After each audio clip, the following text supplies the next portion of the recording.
Over here is the picture taken after the servicing mission, and this is what the new 1994 wide field planetary picture will show us. The pictures are remarkable.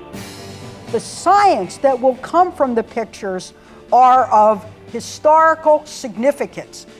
Just from seeing that one picture, you knew that this was going to be a revolutionary telescope. Using Hubble to study the evolution of galaxies, we exploit the fact that a telescope in astronomy acts like a time machine. When we look at the most distant objects in the universe with Hubble, we're actually looking far back into time. The light has taken something like 10 to 12 billion years to reach us when we look at the most distant galaxies. Hubble's ability to provide very crisp images, far crisper and cleaner and clearer than any other telescope, allows you to see what these things look like. They're not just fuzzy blobs of light. What we're trying to do is piece together the history of galaxy evolution from the very, very earliest galaxies that we can see, which now we're getting within about 1 billion years of the Big Bang, all the way to the present. The other thing that Hubble allowed us to do is get very precise measurements of the colors of these galaxies. And those colors tell us about the kind of stars that are in the galaxies and how old those stars are.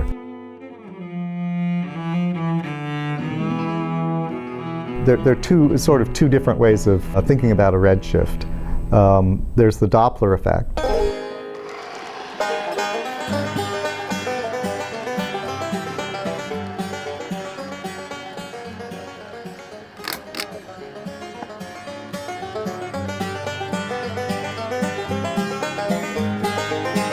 So objects that are moving toward you, if that were happening in light, the light would be shifted to the blue. If it's moving away from you, it would be shifted to the red.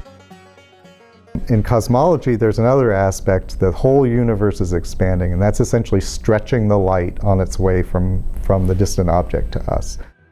And that really allows you to determine where in the universe the objects you're seeing are, because you're measuring essentially that stretching factor.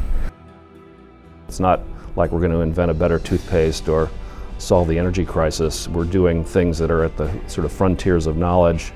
One of the great things about being able to study this history of galaxies is it not only tells us about what the cosmic history of formation of stars and galaxies is, but it also can tell us stuff about our own galaxy's past and its potential future as well.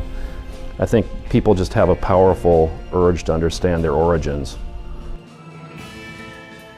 How did we get here? You know, what was before the Earth? What was before the Sun?